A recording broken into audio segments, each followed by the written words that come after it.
Wane ne yake mamakin zargin da sanata Natasha take wa akhpabio? Ya daga hannu. Maga daga hannu ko ga kana. Kai. Wai yanzu kai kake mamakin mutumin nan wanda sanda jama'a suke fama da yunwa da talauci za su zanga-zanga ya ce ku je ku ta zanga-zanga mu muna gida muna cin abinci?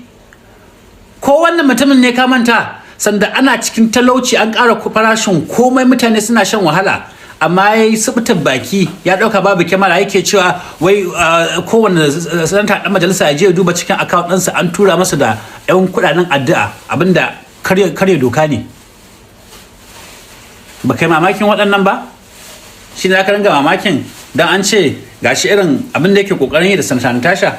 Tan 100 na dabino Saudiya ta ba mu kyauta na azumi. Saboda kaga jama'anmu za su yi azumi sai addu'o'i sannan su gode mana saboda tausayi da jin kai da muka yi musu. Amma saurara ka ji kawo kuma dabinan nan ai kadara ce ko ba haka ba in aka sai da su za a samu abin nan me zai hana da mu bar su riɓe a cikin wani waya house ko wannan ai kuma mun albarkarci aljihunan me ka gani. Babu shakka kasan kuma Allah yana taimako wanda ya taimaki kansa ko ba haka bane saboda haka za mu iya sauke duka dabinan nan sai mu ɗebi kamar tan 80 mu sai da su a farashi mai kyau sai tan 20 sai a yi hotuna ko ba haka ba. Da da kai honorable akwai kunya ka kuwa tan 80 akan kowane tan ɗaya naira kamar 50,000 za mu tashi da naira miliyan 4 kenan wanda zai shiga aljihunan jin tausayi da kai namu.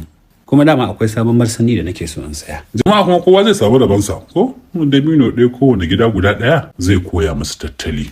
Yayi daidai. Akwai yaro na wanda na yi wa hanya ya sami aiki a airport kaga shikenan zan mishi magana a sai da za a yi paperwork takardun da su ɓace. Yawwa kuma kaga idan mun karɓi kuɗin sai mu ba da sadaka na kaso 2 cikin 100 a gidan marayu ko? Kaga wannan ya nuna cewa masu tausayi ne. Rago kuma 98 cikin 100 sai a yi infrastructure ko abubuwan rayuwa wannan sabon gidan nawa za a gyara. Ya habibi wai mai Amurka wannan suka saka a gaba ne gina tattalin arzikinsu da bunƙasa ilimi da jin daɗin 'yan ƙasarsu to zuba dala biliyan 600 a cikin tattalin arzikinsu su kuma waɗannan 'yan Najeriya fa me suka saka a gaba su kuma gardaman addini musulmi ya ce ya fi Kirista ya ce ya fi musulmi, 'yan shi'a su zagi 'yan sunna su zagi 'yan kadiriya su haka dai tura musu tan 100 na dabino. Jira.